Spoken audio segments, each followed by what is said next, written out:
Hello everyone, welcome to dear study 21। दोस्तों, dear study 21 में आपका बहुत बहुत स्वागत है।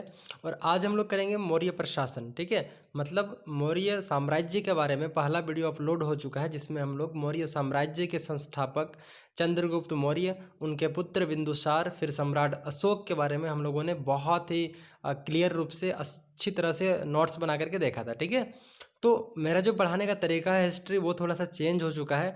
अब मैं आप लोगों को क्लास 6 की एनसीईआरटी को अलग से, या फिर क्लास 7 को अलग से, 8 को अलग से, 11 को अलग से, इस तरह से नहीं, बल्कि अगर कोई टॉपिक है, अगर आप सोच सकते हैं कि क्लास 6 में जो हड़प्पा सभ्यता है, उसी हड़प्पा सभ्यता के बारे में फिर से क्लास 11 की हिस्ट्री में बात की गई है, तो अब क्लास 6 और क्लास 11 इन दोनों पुस्तकों को मिला करके जो हड़प्पा सभ्यता होगा ना, उसका नोट्स मैं एक जगह बनाऊंगा, ताकि आपको बहुत ही क्लियर रूप से दोनों की मटेरियल मिल जाएगी, जो आपको अलग अलग नहीं पढ़ना पड़ेगा। जबकि बहुत सारी चीज़ें क्या होती है, क्लास 6 में जो हड़प्पा के बारे में लिखा हुआ है, क्लास 11 के जो बुक है उसमें भी इसके बारे में सेम लिखा रहता है। तो अब इसमें क्या होगा, नोट्स जब मैं एक ही जगह बनाऊंगा, तब बहुत सारी चीज़ें आकर के मिल जाएगी और आपको एक क्लियर नोट्स मिल पाएगा अच्छी तरह से। ठीक है, तो आज का हैंड रिटन नोट्स तैयार है, जिसमें हम लोग बात करने वाले हैं मौर्य प्रशासन के बारे में। तो चलिए शुरू करते हैं वीडियो को। और इससे पहले मैं थोड़ा सा आपको रूपरेखा बता देता हूँ कि मौर्य साम्राज्य जो था, उसका स्थापना चंद्रगुप्त मौर्य, मतलब सीएम चंद्रगुप्त मौर्य ने मौर्य साम्राज्य की स्थापना की थी। और आगे चल करके इसके अच्छे अच्छे शासक हुए, जैसे कि इनका पुत्र बिंदुसार, जिनके टाइम पीरियड में मौर्य साम्राज्य जो था, ये आपका सिर्फ आप कलिंग क्षेत्र को छोड़ देंगे उड़ीसा में, तो इसके अलावा और थोड़ा सा दक्षिण भारत को छोड़ करके पूरा का पूरा भारतीय उपमहाद्वीप मौर्य साम्राज्य के अंतर्गत था। इसके बाद आते हैं अगले जो महान चक्रवर्ती शासक होते हैं, सम्राट अशोक। सम्राट अशोक के शासनकाल में सिर्फ अगर आप कर्नाटक के बाद का एरिया छोड़ देंगे, तमिलनाडु का, तो पूरा का पूरा कर्नाटक समेत भारत, पूरा वर्तमान पाकिस्तान, अफगानिस्तान, ये सारे क्षेत्र मौर्य साम्राज्य के अंतर्गत में आते थे। मतलब पहली बार प्राचीन भारतीय इतिहास में पहली बार भारत का जो क्षेत्र था, ये इतना बड़ा हुआ था, वो सम्राट अशोक के शासनकाल में। ठीक है, इसके बाद आज तक इतना बड़ा साम्राज्य हमारा नहीं हुआ है। तो चलिए हम लोग बात करते हैं मौर्य प्रशासन के बारे में। अब आप जानेंगे बहुत सारी इंपॉर्टेंट चीज़ों को, कि आखिर इतना बड़ा साम्राज्य चलाने के लिए कैसे प्रशासन, मतलब कैसा एडमिनिस्ट्रेशन बनाया गया होगा। तो आज आप जो प्रशासनिक व्यवस्था हम लोग वर्तमान समय में देखते हैं, कि समूचे देश का, समूचे साम्राज्य का, उस समय तो साम्राज्य होता था, वर्तमान में हमारा देश है, तो समूचा देश का जो केंद्रीकृत शासन व्यवस्था है हमारी, उसमें कौन होता है, तो उसमें हमारा राष्ट्रपति होता है और प्रधानमंत्री होते हैं। उसके बाद अगर राज्य में आएंगे तो यहाँ पर मुख्यमंत्री होता है। फिर आप जिले में आएंगे तो वहाँ आपका जिला मजिस्ट्रेट होता है। फिर गांव में हमारे मुखिया होते हैं। तो कुछ इसी तरह से मौर्य काल में भी प्रशासनिक व्यवस्था विभाजित थी, लेकिन उस समय राजतंत्रात्मक शासन व्यवस्था था, मतलब राजा के द्वारा शासन किया जाता था, और राजा जो थे वो निरंकुश भी हुआ करते थे। लेकिन वर्तमान समय में क्या है, वर्तमान हमारी जो प्रशासनिक व्यवस्था है, वो एक एकीकृत प्रशासनिक व्यवस्था के साथ साथ हमारी जो प्रशासनिक व्यवस्था है, उसमें जो शक्तियों का वितरण हुआ है, शक्तियाँ विभिन्न स्तरों पर बटी हुई है। ठीक है, अगर प्रधानमंत्री है तो उसके नीचे हमारे राज्य के मुख्यमंत्री है, उसके नीचे जिले के डीएम है। तो इस तरह से वर्तमान में शक्तियाँ बटी हुई है, और इसमें जो है निरंकुश अपने आप को साबित कोई नहीं कर सकता है, मतलब चांसेस कम रहेंगे। ठीक है, तो चलिए हम लोग बात करते हैं मौर्य प्रशासन की। तो मौर्य प्रशासन दो क्षेत्रों में बांट करके हम लोग इसको देख सकते हैं, एक प्रांत, एक केंद्र। केंद्र का मतलब होता है, अगर ये हमारा भारत देश है, तो इसमें अगर दिल्ली को एक जगह आप रख लेंगे और बाकी एरिया को अगर आप एक जगह रख लेंगे, कि बाकी जैसे झारखंड, बिहार, उड़ीसा, ये सभी क्षेत्र जो दूर पर है, या फिर इधर तमिलनाडु, केरल, तो उन सभी को आप प्रांत कह सकते हैं। और दिल्ली क्या है, केंद्र है। ठीक है, दिल्ली केंद्र है। तो केंद्र के आसपास का जो एरिया होगा, इसका शासन केंद्र से किया जा सकता है।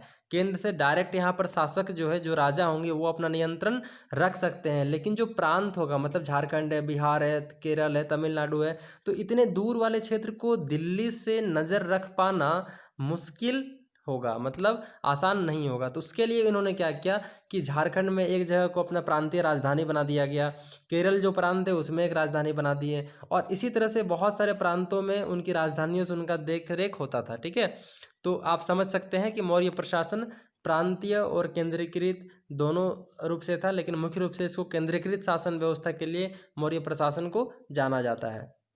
चलिए हम लोग बात करते हैं पहले प्रांतीय शासन की। तो राजकुमारों को, जो राजकुमार हुआ करते थे, उनको राज्यपाल बना करके प्रांत गवर्नर नियुक्त किया जाता था। मतलब प्रांत में इनको शासन करने के लिए भेजा जाता था। प्रांतीय जो राजधानियां होती थी, प्रांतीय राजधानियों द्वारा नियंत्रण किया जाता था। मतलब उज्जैन, तक्षशिला, ऐसे बहुत सारे और भी प्रांत थे जहाँ पर ये नज़र रखते थे। मतलब प्रांत में राजधानियाँ बना दी गई थी और उनसे उस पूरे प्रांत में, मतलब अगर बिहार है तो बिहार की राजधानी कहाँ है? पटना। तो मान लीजिए कि पटना से जो है उस पूरे बिहार के इलाके में नज़र रखा जाता था। ठीक है, तो प्रांतीय राजधानियों से जो राजकुमार होते थे, जिनको प्रांत का गवर्नर नियुक्त किया जाता था, वे वहाँ पर नज़र रखा करते थे। और आवागमन मार्ग जो था वो काफ़ी अच्छा था, नदियों की सुविधा थी, इसीलिए शासक जो है ये आवागमन मार्ग और नदियाँ, ये किसी भी एरिया की हो, ये किसके नियंत्रण में होता था? तो ये शासक के नियंत्रण में होता था। क्यों? क्योंकि ये वैसे क्षेत्र थे जहाँ पर व्यापार को बढ़ावा मिलता था और यहाँ से जो है बहुत ज़्यादा टैक्सेस आते थे, मतलब कर आता था। और आप समझ सकते हैं कि इतना बड़ा मौर्य प्रशासनिक व्यवस्था को चलाने के लिए इकोनॉमिकल कंडीशन कितना मजबूत होना चाहिए, मतलब अर्थव्यवस्था कितनी अच्छी होनी चाहिए। और अर्थव्यवस्था का स्रोत क्या था? मुख्य रूप से टैक्स, मतलब रेवेन्यू सिस्टम था। तो कर जितना अधिक होगा, शासन व्यवस्था उतनी ही सुसंगठित और अच्छी हो पाएगी। ठीक है, तो इसी के लिए जो शासक हुआ करते थे मौर्य प्रशासन के, मौर्य साम्राज्य के, वो आवागमन के मार्ग, मुख्य रूप से जो नदियाँ होती थी उन पे वो अपना शासन रखते थे। अब बात करते हैं हम लोग केंद्र की। तो मौर्य साम्राज्य का मुख्य रूप से जो केंद्र था वो कौन था? पाटलिपुत्र था। तो पाटलिपुत्र से आसपास के एरिया में नज़र रखा जाता था। सम्राट का सीधा नियंत्रण होता था, सम्राट का सीधा नियंत्रण होता था पाटलिपुत्र और उसके आसपास के इलाकों में। इसके अलावा कर वसूली के लिए राजा जो है कुछ अधिकारियों की नियुक्ति करता था और ये इन अधिकारियों पर नज़र रखने के लिए जासूसों की नियुक्ति की जाती थी कि आप जासूस नियुक्त कर दिए, देखिए कि हमने जो अधिकारी नियुक्त किया हुआ है लोगों से कर वसूलने के लिए, क्या वो अधिकारी सही से काम कर रहे हैं या नहीं कर रहे हैं। उनके लिए जासूस की नियुक्ति की गई थी। और कर जो था ये बहुत सख्ती से लोगों से लिया जाता था, कर नहीं देने पर उनको कुछ सजा भी अधिकारियों द्वारा दी जाती थी। ठीक है, तो चलिए एनसीईआरटी हम लोग क्लास 6 का न्यू एनसीईआरटी, क्लास 6 की जो ओल्ड एनसीईआरटी है और क्लास 11 की जो एनसीईआरटी है प्राचीन भारत की, इन तीनों बुक को कंबाइंड करके आज का नोट्स मैंने तैयार किया है और आपको तीनों बुक से बहुत ही अच्छी तरह डिटेल में यहाँ पर बताया जाएगा। क्लास 6 की न्यू एनसीईआरटी में देखिएगा चैप्टर 8 में आपको मिल जाएगा मौर्य साम्राज्य के बारे में। क्लास 6 जो ओल्ड है उसका चैप्टर नंबर पता नहीं, मैंने देखा भूल गया। और क्लास 11 की जो एनसीईआरटी है उसमें चैप्टर नंबर शायद 14 है। ठीक है, तो चलिए हम लोग बात करते हैं कर और नजराना, ये जो दो वर्ड यूज हुए हैं इसका मतलब क्या होता है। तो कर का मतलब होता है नियमित ढंग से इकट्ठा किया जाता था, मतलब अगर नियमित रेगुलरली अगर किसी से कुछ लिया जा रहा है अमाउंट तो उसको हम लोग कर बोलते थे। और अगर अनियमित रूप से जब मिल जाए या फिर जब मन किया ले ले उसको नजराना बोला करते थे। ठीक है, तो चलिए अब हम लोग बात करते हैं मुख्य रूप से कर के बारे में, क्योंकि मौर्य प्रशासनिक व्यवस्था को सुसंगठित, सुव्यवस्थित और बहुत ही मजबूत बनाने के लिए अर्थव्यवस्था काफ़ी मजबूत थी, इनकी काफ़ी ज़्यादा इम्पोर्टेंट थी। तो हम लोग बात करते हैं उस अर्थव्यवस्था को मजबूत बनाने के लिए उनकी कर प्रणाली कैसी थी।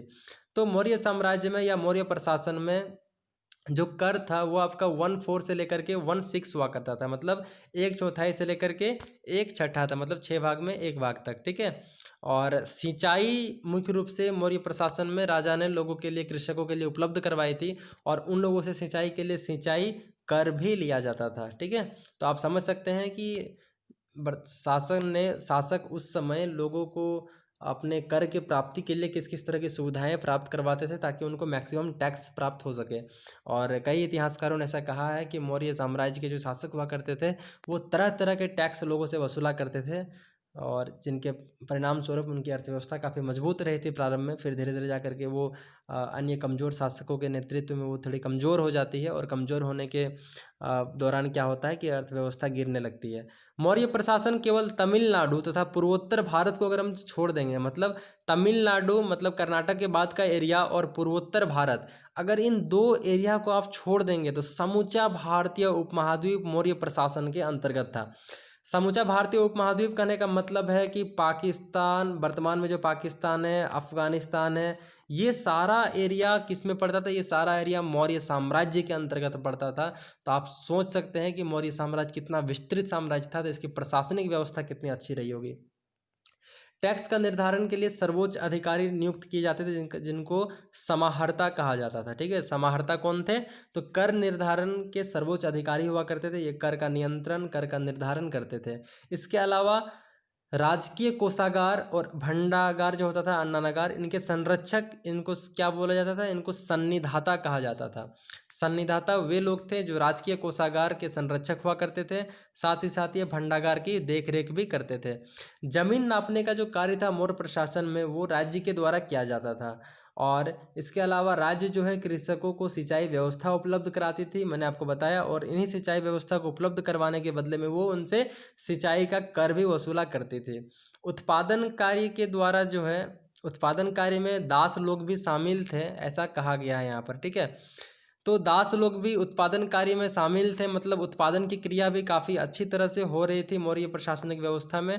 और मौर्य प्रशासन को इसकी सुगठित कर निर्धारण प्रणाली के चलते भी जाना जाता है, क्योंकि इसकी कर निर्धारण प्रणाली जो थी ये बहुत इंपॉर्टेंट है, क्योंकि इनकी कर की व्यवस्था इतनी अच्छी थी कि इन्होंने इतने बड़े, इतने विशाल साम्राज्य को अपने शासन में रखा था। ठीक है, अब चलिए हम लोग बात करते हैं इसके मजबूत केंद्रीय शासन के बारे में। तो मजबूत केंद्रीय शासन के बारे में मैंने आपको बताया कि मौर्य साम्राज्य का जो केंद्र था वो कौन था? पाटलिपुत्र था। पाटलिपुत्र से ही इसके आसपास के जितने भी एरिया थे वहाँ पर शासक के द्वारा सीधा नियंत्रण रखा जाता था, और जो एरिया दूर में पड़ते थे वहाँ पर प्रांतीय जो प्रांत थे अलग अलग, वहाँ पर राजकुमारों की नियुक्ति जो है की जाती थी, और वहाँ पर वो देखरेख करते थे प्रांतीय राजधानियों से।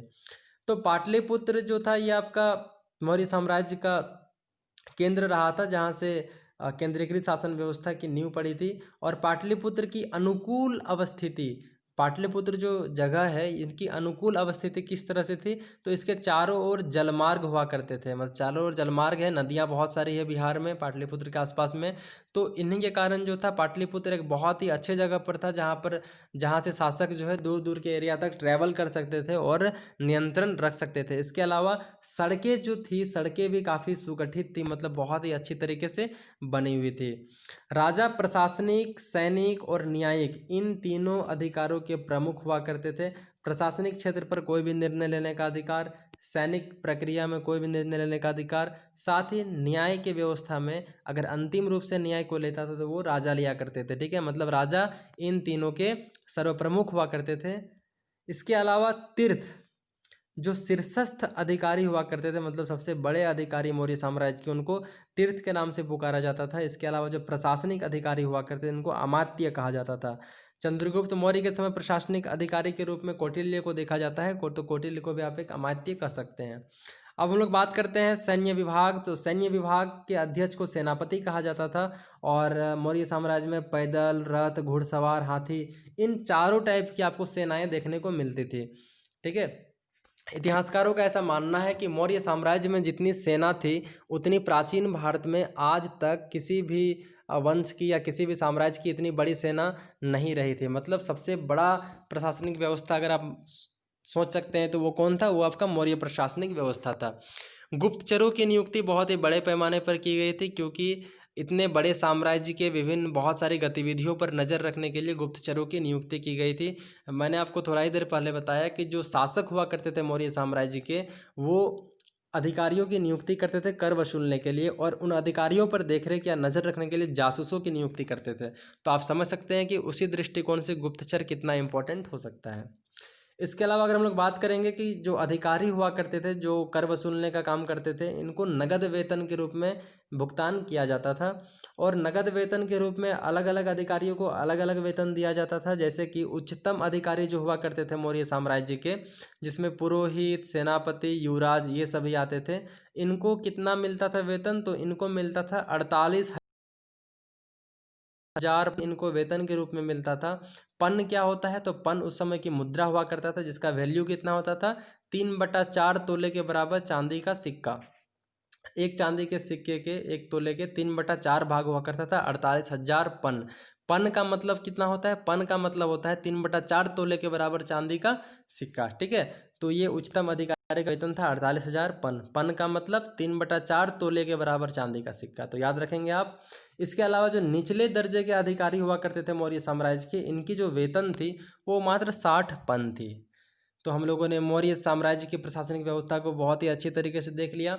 मौर्य साम्राज्य की जो प्रशासनिक व्यवस्था थी वो अत्यंत उन्नत, सुसंगठित और केंद्रीकृत शासन व्यवस्था थी, जिसके परिणाम स्वरूप इसके जो प्रारंभिक जितने भी शासक हुए, जैसे कि चंद्रगुप्त मौर्य या बिंदुसार या सम्राट अशोक, इन्होंने केंद्रीकृत शासन व्यवस्था को बहुत ही अच्छी तरीके से बनाए रखा। चंद्रगुप्त मौर्य ने मौर्य साम्राज्य की स्थापना करके एक बहुत ही बड़े और विशाल पैमाने पर इसको फैलाया, जिसमें उनकी बहुत बड़ी सहायता कौटिल्य ने की थी।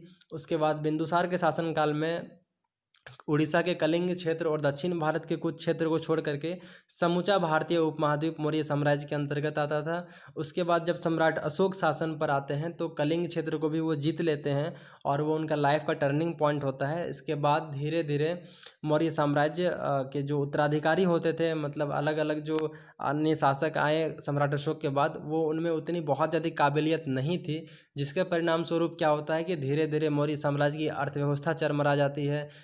उत्तराधिकारी जो होते हैं वो कमज़ोर होने लगते हैं और इसके परिणाम स्वरूप धीरे धीरे मौर्य साम्राज्य अपने पतन की ओर उन्मुख हो जाता है। ठीक है, तो हम लोग नेक्स्ट वीडियो में बात करेंगे कि मौर्य साम्राज्य की पतन कैसे होता है, लेकिन उससे पहले हम लोग थोड़ा सा देखते हैं आज यस नेक्स्ट जो हमारा वीडियो होगा, मतलब मौर्य साम्राज्य का पार्ट 3 बहुत ही छोटी वीडियो होगी, जिसमें हम लोग मौर्य साम्राज्य, मौर्य कला और वास्तुकला, मतलब आर्क एंड आर्किटेक्चर को हम लोग देखेंगे।